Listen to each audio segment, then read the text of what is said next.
आता बातमी शेतकऱ्यांसाठी अत्यंत दिलासादायक आहे। नियमित कर्ज भरणाऱ्या शेतकऱ्यांना किमान 15,000 अनुदान देणार असल्याची माहिती अर्थमंत्री सुधीर मुनगंटीवार यांनी दिली आहे। यापूर्वी नियमित कर्ज भरणाऱ्यांना 25,000 किंवा कर्जाच्या रकमेच्या 25% अनुदान म्हणून देण्याची घोषणा सरकारने केली।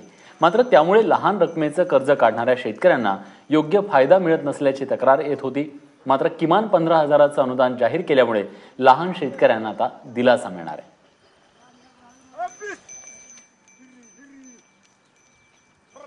34,022 कोटी रुपयाची कर्जमुक्ती करतोय।